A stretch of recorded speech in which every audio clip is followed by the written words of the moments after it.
Bismillah va salatu vassalamu ala rasulillah va ba'd. Alloh subhanahu va taoloni mana marhamati bilan Muharram oyiga kirib kelyapmiz.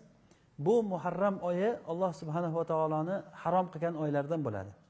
Alloh taolo o'zini xohishi irodasi bilan ba'zi oylarni harom oylardan qildi. Shulardan Zulqa'da, Zulhijja, keyin Muharram oyi, hozir mana Muharram oyi va keyin Rajab oyi. Jumadi bilan Shabonning o'rtasidagi Rajab oyi, bu oylarda Alloh taolo boshqa oylardan ko'ra farqli qildi. Bu oylarda urush qilishlikni Alloh taolo harom qildi va mana shu oylarda xossatan o'zlaring zulm qilmanglar. Va la tazlimu fihinna anfusakum dedi Alloh taolo. Sizlar bu oylarda o'zlaring zulm qilmanglar dedi. Rasululloh sallallohu alayhi vasallam aytadilarki, afdalus siyami ba'da Ramazon siyamu shahril Muharram.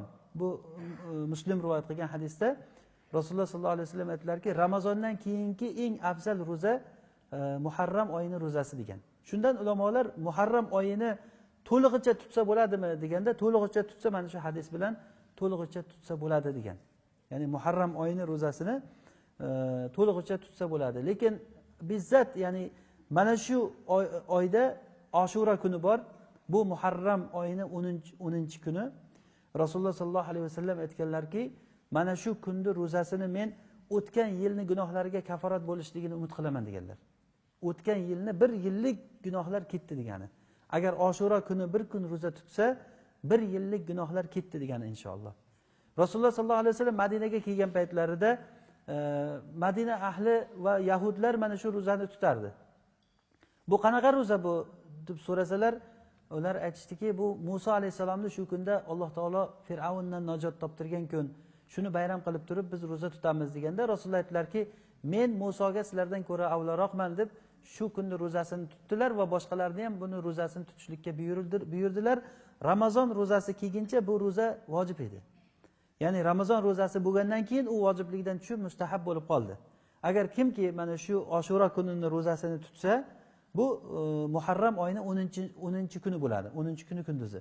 Agar shu kuni ro'zasini tutsa, bir yillik gunohni kafarat bo'lishligini men umid qilaman dedilar Rasululloh sollallohu alayhi vasallam. Keyin Rasululloh sollallohu alayhi vasallamni aytgan gaplariki, men Musoga haqliman deganligidan tushuniladiki, biz musulmonlar Muso alayhisalomga yahudlardan ko'ra haqliroqmiz. Va biz musulmonlar Rasulullohning oli baytiga shiyalardan ko'ra avlaroqmiz. Ya'ni ularning qilayotgan ishlari quruq da'vo.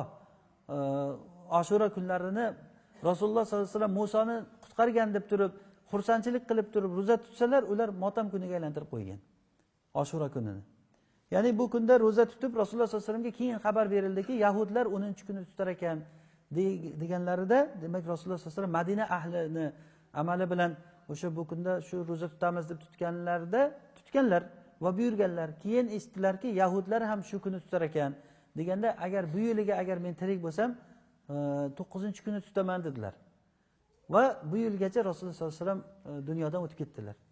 Shundan endi fuqarolar ixtiroflashib qolganki, Ashura kunining ro'zasi 10-kuni tutiladimi, 9-kuni tutiladimi? Ibn Abbos radhiyallohu anhuma 9-kuni o'sha hadis bilan 9-kuni tutishlikni afzal deb aytgan.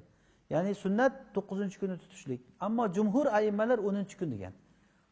Jumhur aimmalar 10-kun tutiladi va ba'zi imomlar 9 bilan 10 ni jamlansa yaxshi deyishgan. 9 bilan 10 ni ro'zasini jamlab tutishlik eng afzali shu.